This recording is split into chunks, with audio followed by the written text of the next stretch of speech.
I think you're coming through too.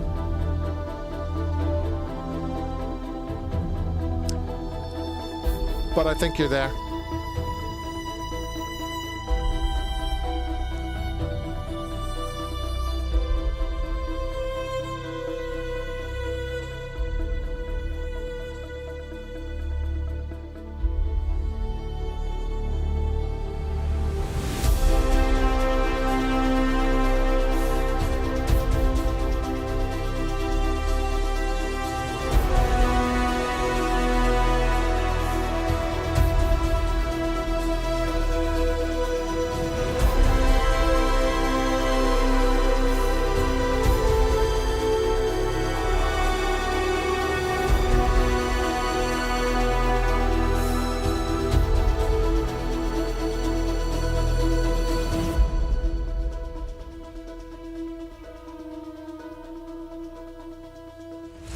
Welcome everybody to another stream. Josh is still getting his headphones there.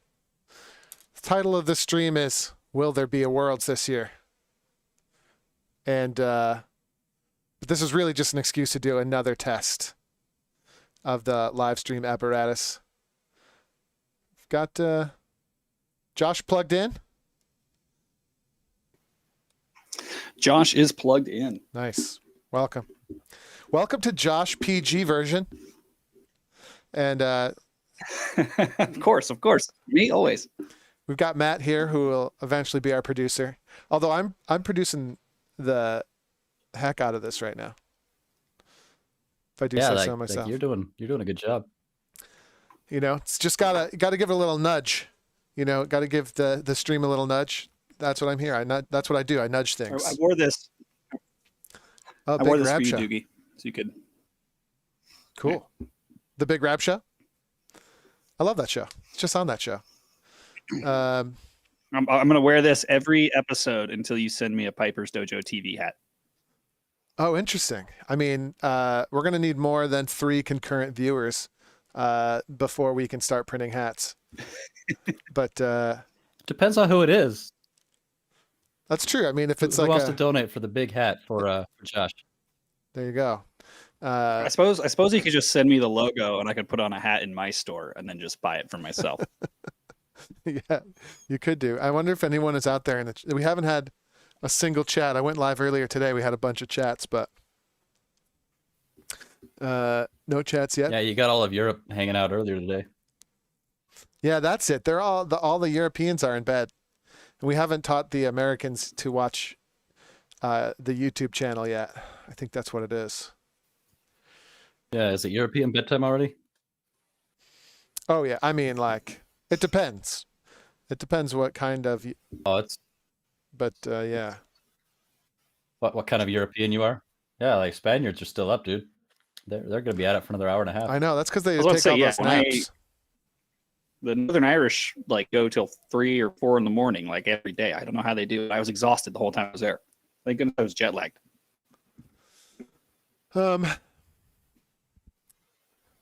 What do we have here? Pipingpress.com. And, you know, just in the interest of actually talking about the reason we said we were going live. Worries for 2021 season mount. Yeah, like everybody's canceled already. 2 announcements in the last few days put the kibosh on the 2021 piping season as we know it. This is on Rab Wallace's Piping Press website. Government-funded agency, real recognition that there would be no return to business as usual for the sector. And they're talking about rock festivals and sporting gatherings, but that's almost what the Worlds is. It's like an exact hybrid of a sporting event and a rock concert. And then say it's kind of it's a social gathering as well, I would say. Absolutely, yeah. And then news that all international travelers coming to Scotland will have to quarantine for 10 days on arriving. And that how Well, I Does mean, that don't count the if they're all in bands- the same? I mean, they kind of do that already, right? Everybody goes to a college and just hangs out on the flat. yeah, right. Everybody hangs out in the flat and you know, adopts poor hygiene habits for 10 straight days. Yeah, that basically is what happens. But how is it going to cost them close to £2,000 to do so? Just because they'll have to like stay in a hotel? Is that the idea? Your guess is as good as mine. I mean, if it's an enforced quarantine, I would imagine. I mean, you've got to have that hotel room an extra week and a half, right? Mm-hmm. Before you can actually do anything. Yeah. I mean, do people? One thing I would say is you kind of get there early anyway because you got to acclimate your pipes and you got to do a couple runs with the band you're playing with. Like very few people show up like the Friday night before or the Thursday night before, and they're like, "All right, I've only been playing with you via Zoom. Let's do this." I know. And then like there's all of the sort of COVID related questions about operating a pipe band too. Like how do you even do that? I don't know. Yeah. Like, Yeah, I don't our want to lead put drummer my calls mouth in- bagpipes. Our lead drummer calls bagpipes spit sprinklers. Yeah. You just blow into this thing and Yeah, there it is. I mean, spread the germs into the air. yeah, it's very, very interesting. I've been trying to gain weight. I've been trying to gain weight, as you can probably see, so that I can get above the obesity threshold for my vaccine. You know, in case they do decide to have the worlds. So Just drink lots of soda. Get diabetic quick. yeah, well, that's Yeah, you gain a bunch of weight up front and then you lose it when you have to, chop off a foot or something. yeah, absolutely. I just want to see if we have some chatters in the chat box here. Interesting. We do. We have 3 chats, everyone. Right there. Andra, Noah, and Zach. Welcome, you guys. Things are happening. I'm feeling good about this. You guys are coming through. You guys are coming through really good on my stream, like crystal clear. I'd be interested, Doogie. I mean, you travel, you play in a band that is overseas. Like, how long do you think you would need? Like, would the 10 days of quarantine cover it to like get you locked in? Well, like I think having done it quite a bit, what I do for the majors pretty much represents the bare minimum, which is like 2 practices with the band before a performance. Like that would be the absolute bare minimum and not really optimal for the worlds, like for a major, I think it's one thing. But I think for the worlds, you kind of want to be like fully in the zone. You want to be able to channel your flow on the day fully. So it gets kind of difficult, I would say. I mean, it's basically, I think it's a done deal, which is why, just a segue, which is why I kind of want to put the foot on the gas pedal here with our Piper's Dojo TV idea, because I don't know, I think it could be a really cool resource for people during another summer of like limited piping. That's sort of where we're going with this. Yeah, absolutely. It looks like there's stars behind me, but it's just dust on my computer screen. But yeah. So there it is. So and this is, yeah, I mean, I don't know. I like a lot of people know we had to cancel the like full festival for Vegas. We're doing an online thing instead. I think we're going to see a lot more of that probably through the summer. Depends on the country. I know everyone's going to be different with their vaccine rollouts, so it's just going to kind of be interesting. Maybe it'll just be service bands because they'll have the vaccine before everybody else. It's like really weird too, in that like you get your vaccine, but nobody knows if you can still carry the virus or not. Like there's all these caveats with it that are really obnoxious and difficult to understand, and begs the question, what's the point? Well, yeah, I mean, I've had people that I've talked to here, and especially being in the Southwest, let's just say slightly more science adverse folks. But one of the things that I That's a nice tell way of people putting is it. like, because like, oh, well, you know, like I'm not going to get a vaccine because vaccines aren't 100% effective. I'm like, yeah, neither is a bulletproof vest. But if I'm going to get shot, I'll take the vest. Yeah, exactly right. Mhm. Like, And like, it's weird. It's like your odds of dying from it for the average person, of course, not everyone, but like your odds of dying are like extremely low if you get it. And then now you get the vaccine, which takes those odds and, you know, multiplies it by another.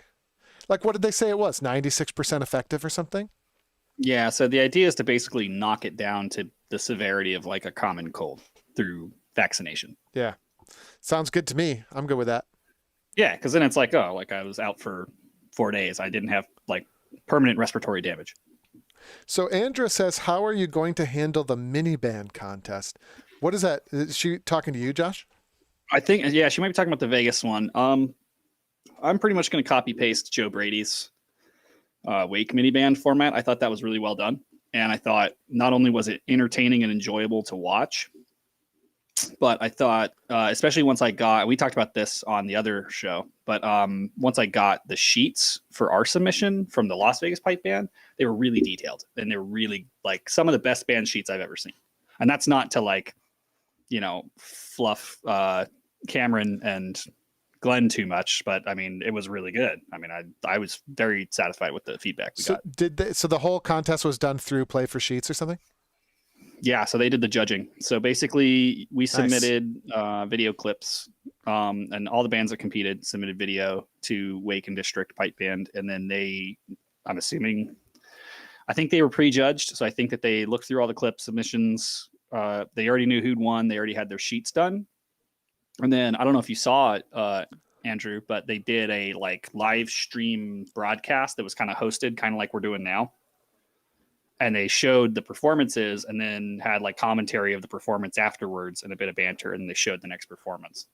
That's pretty cool. I thought that was really clever because because you had the people who judged it and who had already seen the performances and kind of, remembered them. They're like, hey, like, here's things I thought that were really awesome in this performance.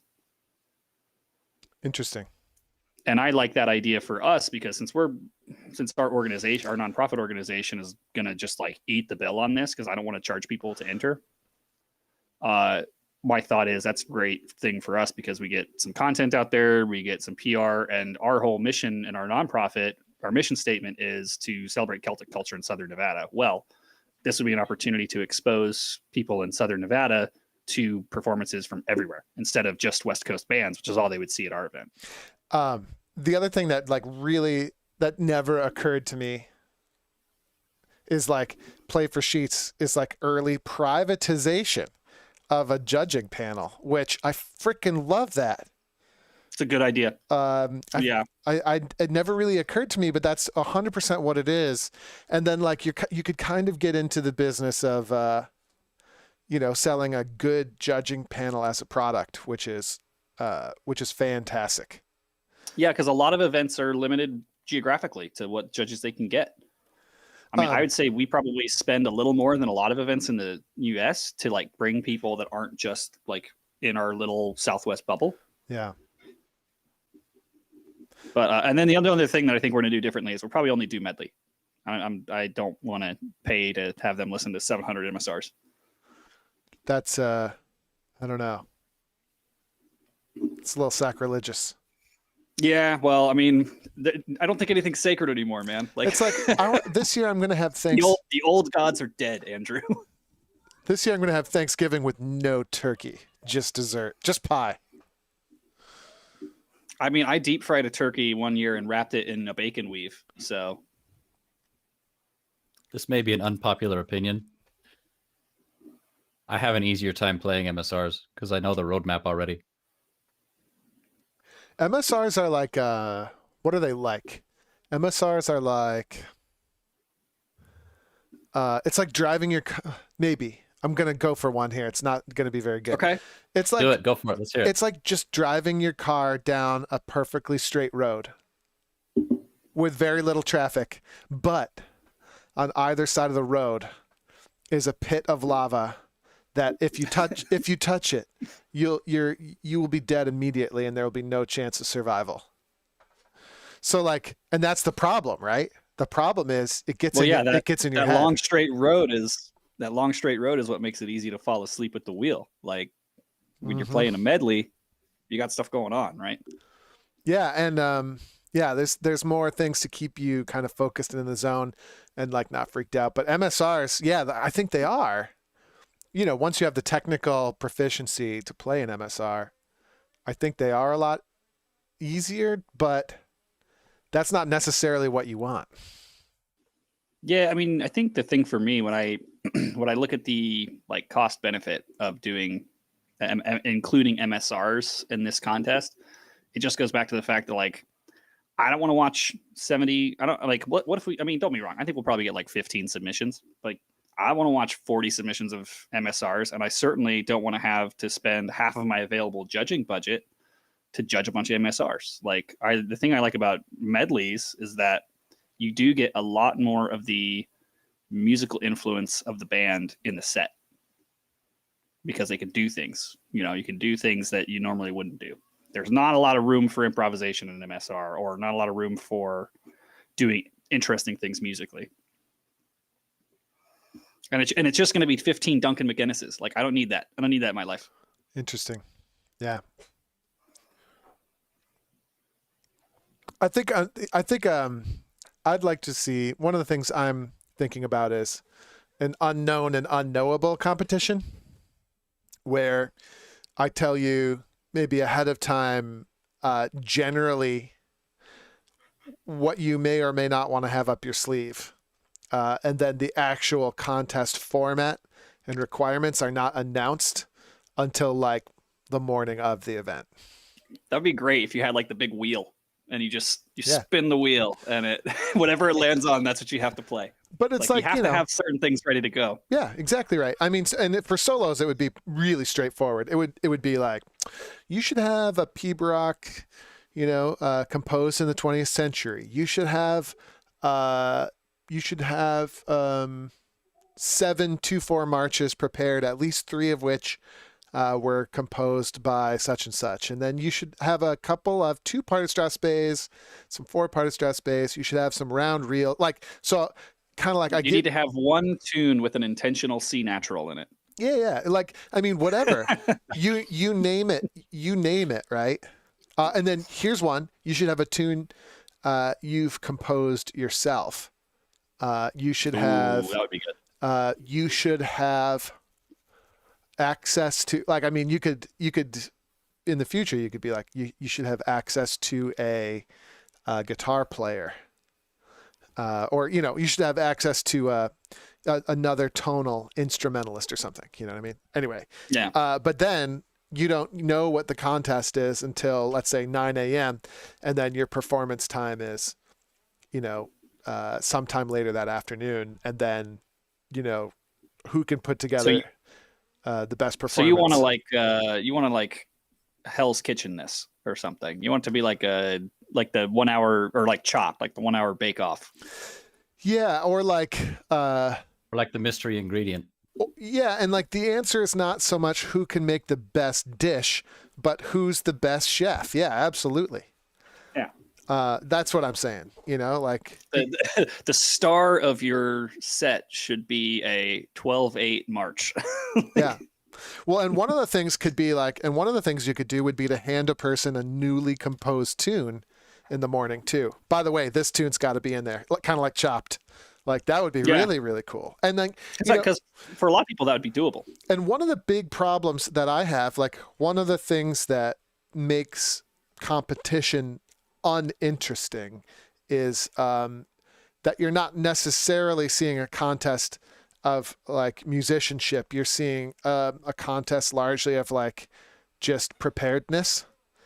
And that's pretty stale. It's like if you go to it's like I'd way rather watch several CrossFit events where all the different movements are mixed up and in different ways than I would just watch like the deadlifting championship. I mean, deadlifting is kind of cool, I guess, but it's like you were saying, Josh, it's like watching a whole bunch of MSRs over and over again.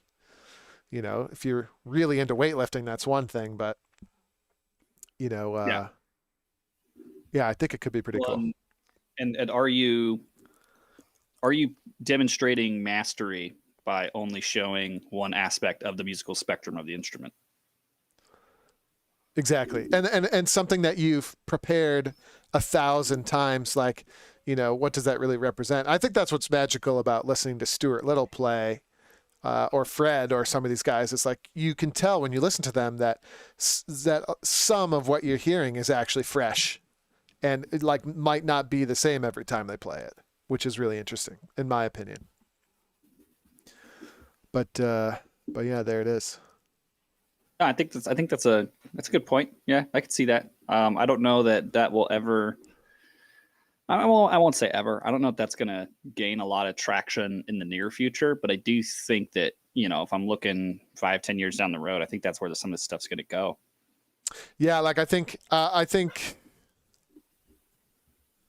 don't know. I think it's potentially something good that could come out of the COVID, you know, crisis. Is that I think we're going to have to come at this from different angles, and I think we're going to discover things that are really useful.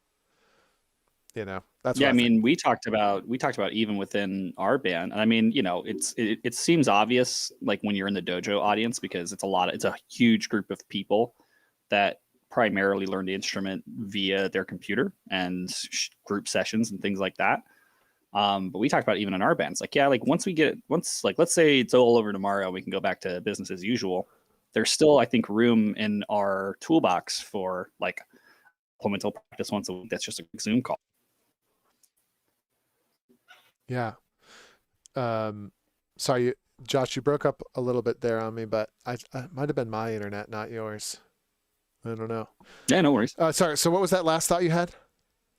The last thought I had was just that, like, we have tools in the toolbox that we're not going to throw away once the world goes back to normal. And even in our band, we talked about how there's still room in our schedule once we're practicing regularly, like we would normally do, for a supplemental practice. That's a Zoom call.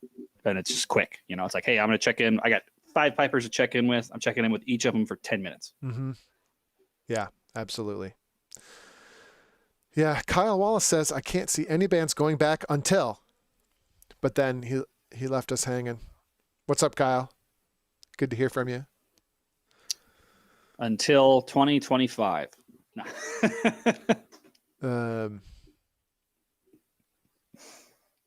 It's going to be interesting. There's no doubt about it. I think that there's a couple of things I think that we could do to be just a generally, or things that would definitely generally increase interest in what we do. One of them is, especially in solo piping, we have to get rid of tuning on the platform. It needs to go. Now, like maybe. Yeah, I saw that article. Is that what? I think that was one of the ones in the incredibly overpowered Dojo TV Discord. What happened in the Dojo TV Discord? I saw an article that was kind of going to right. what you were talking about. Yeah, that was Bertoff's article, and I definitely have to agree. I mean, with the basic premise, I haven't actually read the article. I should probably do that. But Kyle says, sorry, typo, until early next year, missing the solo scene. Yeah, for sure. But yeah, I think getting rid of tuning. Here's another thing that I've been saying recently that when I was younger, I could never have pictured myself saying, but I'm saying it now, which is I think one of the biggest things we could do is decide to play in B flat and to stop letting the pitch rise and rise over time. I think that would be a huge step forward for piping. And then, yeah, like I said, rethinking the content of competitions and what they actually look like could be really interesting as well. Andrew says, Andrew is great at creating more ways to cause panic to individual pipers in a competition. Is that right or not? I mean, like, I think that it makes it easy and less nerve-wracking to just get up in front of the judge, right? To just get up there and play, and like you're not really allowed to touch your drones. I would be okay with like a 20-second window to tweak a drone or two. Like if anything went super weird, like you knocked your bass drone on the way in, like I'm not opposed to like a quick couple of intro notes before you get started, but like 4 minutes is crazy. Yeah, that's insanity. And that's weird. I don't really see that, but I don't watch a lot of like the lower grade solos at events because I'm usually too busy. But I mean, like for me, in the rare occasions where I'm playing a solo, like I blow up, I play like maybe a quick little blah, blah, blah, blah, blah, just to like make sure that nothing's like really, really weird. Yeah. And then I go, because I'm like, dude, I'm here to play. Like I'm in the zone. I'm on the field. Like if I'm start tweaking stuff at that point, then I'm probably gonna make it worse, not better. Yeah. Yep. In general, I think that's like probably the way to go in the long run, because I don't know, it's just so alienating to anyone who's not 100% sure they love bagpipe solo competition style music. Yeah. You know, that's the issue. Granted, I'm also a person where I won't play a contest tune before I compete. Like I'm not going to warm up by playing my 2/4 17 times. I'm just going to play something else. Yeah. I play bits and bobs. Yeah, like I'll play if I think there's a part that I may be foggy on, I'll play that. But usually I play something else because I don't want my best run to be like in the tree behind the porta-johns where I was tuning. Right. That's 100% true. I think it's easier as a professional player too, because there's so much repertoire. You wouldn't have time to get through it all if you wanted to. So you just, you know, like you were saying, you just kind of fiddle around. Well, and those guys, get your head in the game. Yeah, those guys don't know what they're playing until what, day of in some of those contests? Well, so, usually they just tell you right there at the bench. So like moments before you play. Yeah. So Um, just play Rakes of Mallow instead to warm up because I'll never call that. There you go. I never thought of that. Andra says she does not like the idea of preparing multiple tunes and not getting notice until that day. See, I really like it. I think it's a great idea. Yeah, I could see it. Even for beginners, I think it could be pretty cool, right? Like, you know, you might start pretty basic, similar to the repertoire requirements that already exist. Yeah, but just to be kind of told on the day, like, you know, of the 5 things you have prepared, the 2 that you're going to play today are your your P-Rock and your Stress Bay or whatever. And yeah, pretty interesting. I think the only like from a piping perspective, the thing that I would have against that, because I'd see how it could make it musically interesting and challenging. It's just that like the idea of like me preparing 5 tunes and then hopping in my car and driving 200 miles to a contest, and then like they only asked me to play 2 of them, I'd be a little miffed. Yeah, I would just play all 5. I would just play all 5 anyway. Like, no, sir, you sit. You're going to listen to this. I came a very long way. Isn't that kind of what already happens though? Like only some events have 6/8 march, for example. Yeah, it's true. Yeah. You know, or like hornpipe jig is diminishing, especially on the West Coast. I don't see as much hornpipe jig contest, which is just awful, right? So basically what you have, and this is take away all the fun music. Well, yeah, like, and I tell this to people at Dojo U all the time. And we talk about this, like we talk about, I only ever play my 2/4 march syndrome. So you have people at home in their practice room for 6 months at a time, and they don't have any better ideas other than to just do reps of their 2/4 march over and over and over again, because like that's the only high pressure event that they're going to play next year. So like, you know, and they're really terrified of screwing that up. And I think that's a problem. And it would be way better if it was just more or less a random draw on the day of a selection of maybe 1 to 10 different tunes. You know, even for a beginner, that would be a lot better. Now, meanwhile, you've got to throw out like the really ridiculous things like the idea that a grade 4 player should have to have an entire P-Brock prepared. Like, I think it would be one, there could be up to 10 possible pieces of repertoire, but not enormous challenges, like simple things. And then you get there on the day and you play basically a random allocation of those things. That would help further musicianship considerably, in my opinion. Yeah, I mean, like you said, it doesn't have to be crazy. It could be like, you know, you need to have two 2/4 marches, and you don't know which one you're going to play.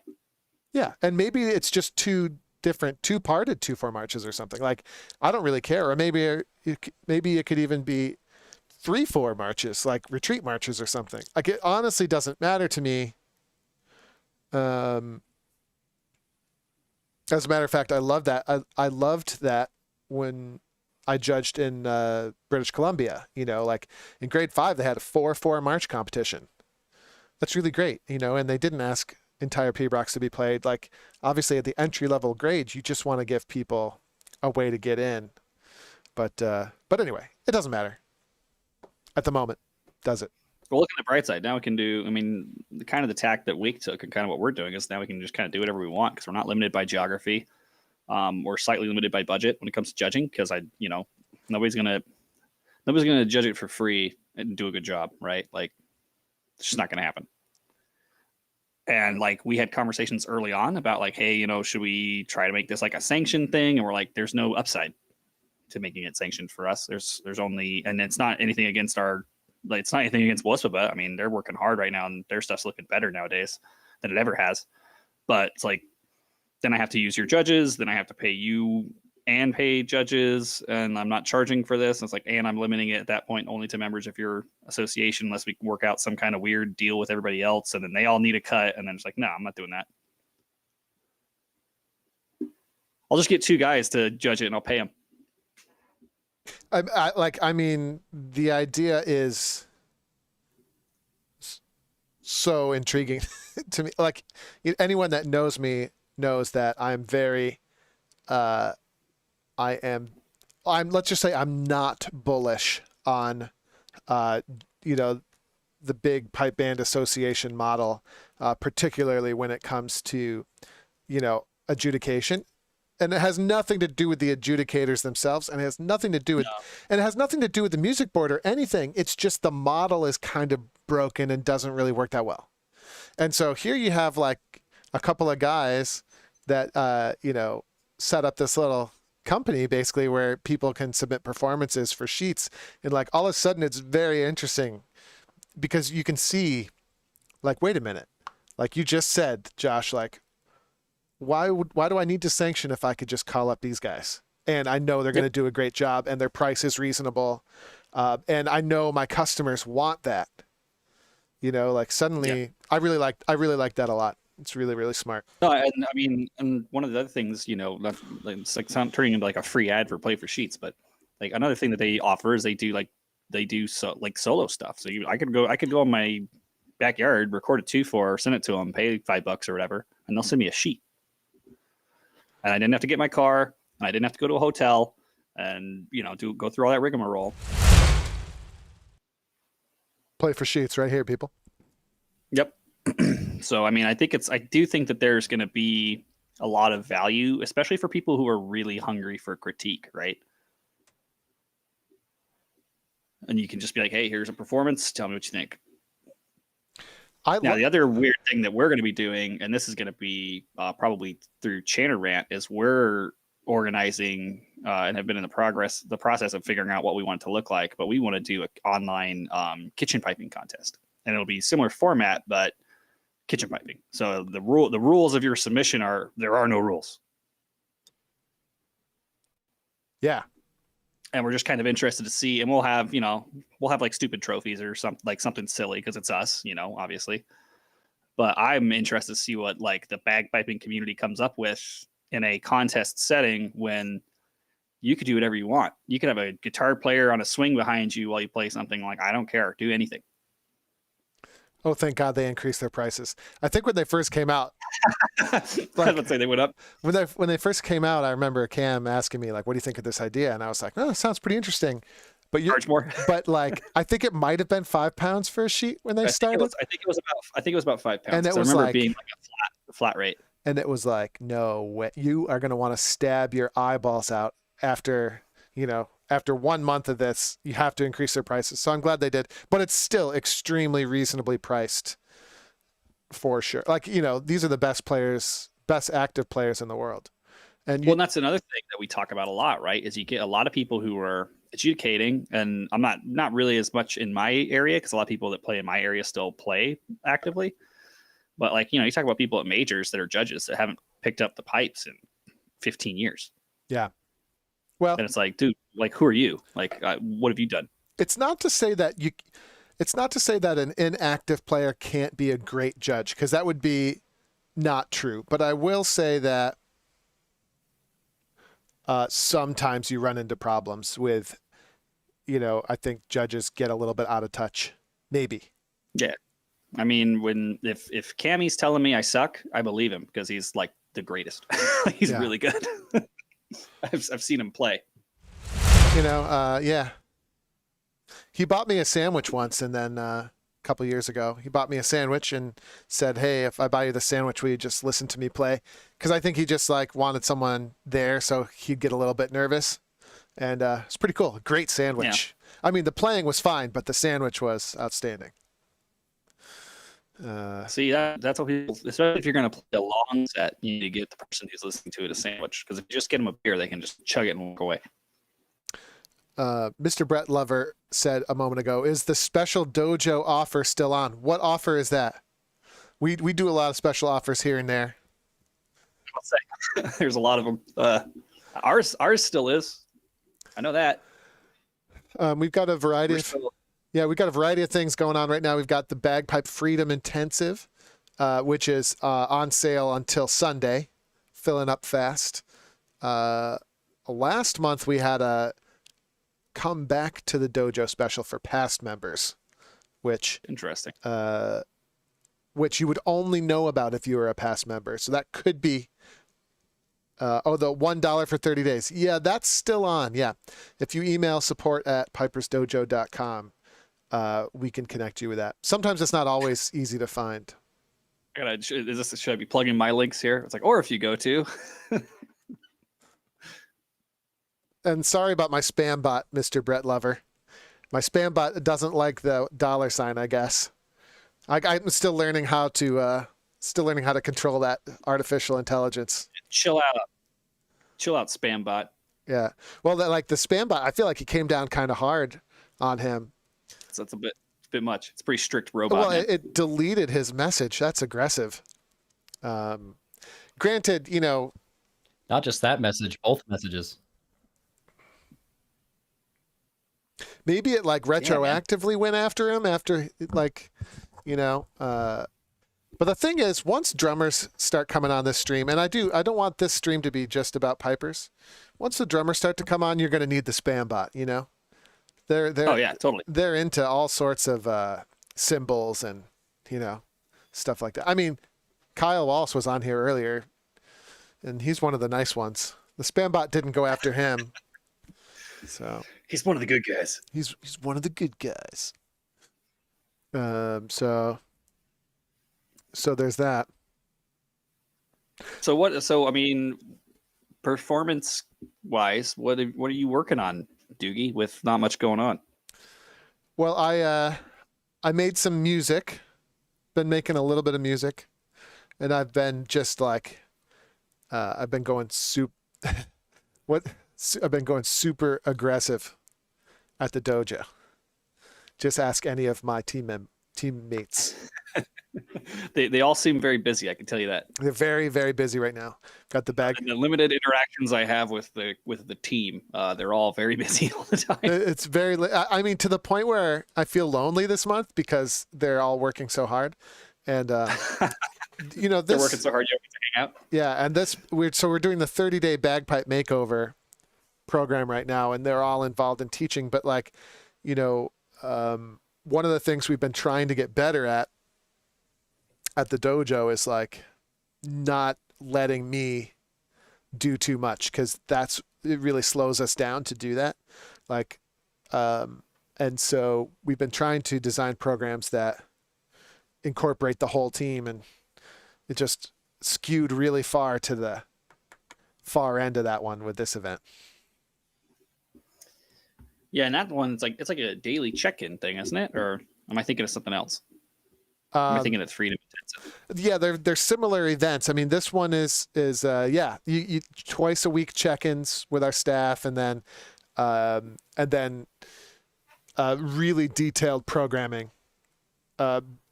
Basically, this is like the workbook people get when they sign up. It's pretty cool, full color. Oh, nice. Yeah, and so like, but it's not like a textbook. It's like a workbook. So there's, stuff that you have to fill out, and there's quizzes and so on Very and so cool. forth. Yeah, it's kind of cool. Definitely very cool. And I do some teaching. I teach Monday nights to the whole group and kind of review stuff and answer questions. But I'm not involved in the private lessons. I'm letting my team handle that. So Nice. So it's pretty exciting. It's really pretty cool. I haven't dropped a single frame yet, Josh. That's excellent news. Yeah, it means you're powered through. Yeah, things are happening. No, I gotta set up the new production laptop this week. Yeah, that's going to be, I think, Just exciting came today. too. How fast is your internet there? Like your internet's like super zingy? Let me do a speed test. Oh God. We'll play a game. How fast is Josh's internet live on the show? Because I did just upgrade my internet. We have fiber now, which is fantastic and cheaper than my old internet. I know. You guys are really too far south for Starlink, but Starlink is moving in up here. And so like Spectrum just magically increased my internet speed at no additional cost last week. So, we are running right now at 470 down, 442 up. 442 up? Holy crap. Yep. it's insane. Yeah, fiber's good, dude. Yeah. Like my old one was like 30 down and like 6 up, maybe. I get 250 down and only like 10 up. Yeah, no, it's like I've got the CenturyLink fiber down here now. And it was so funny because I got it installed and everything was ready to go before I canceled my old Cox service. And so like I called and I was like, hey, like I'm just letting you know, like I got to cancel my service. I've got new internet now. And like, like, well, like who did you switch to and why did you switch? And I was like, well, it's slow and it's down all the time and it's more expensive. So like it's all bad across the board. Yeah. And like, well, if we matched their rate, we could give you this, and it would be like, 100 up to 100 megabytes per second. I was like, yeah, I just did a speed test, and it was like 500 down. Like, okay, never mind.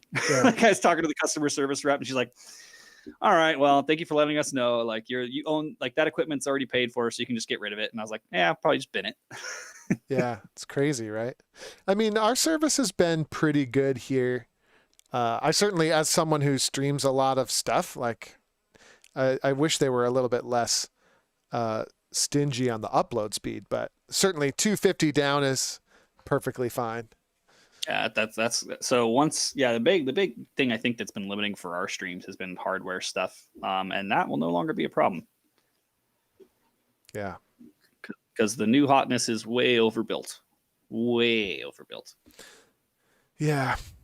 I don't know. There's something about like government infrastructure here or something that somebody told me once, like they have a lot more capability, but they don't but it's owned by the government or something. And so like, I don't know, but I don't know what I'm talking about. So I'm not going to talk anymore about it. Getting mildly better at not saying stuff I don't know anything about as I get older. Okay, guys. Well, I think this has been a successful test. Yeah, I'm excited, man. I mean, it looks great. I have the YouTube up in the other window, and it looks slamming. Yeah, I have like a little YouTube window up right now, but I'll probably rewatch bits of it later. So there it is. Big things happening. All right. Well, cool, man. Great show, guys. I'll see you on the next episode of Piper's Dojo TV, which will probably be the first episode. Well, yeah, we have to come up with some actual content for the next one. Yeah, happily. I mean, that was pretty good considering that, we were shooting from the hip. Absolutely. Well, I'm going to bring up the stream starting soon thing again because the music is badass, even though we're not starting soon. Even though we're ending soon. Yeah. So like, yeah, you got to get a credit screen.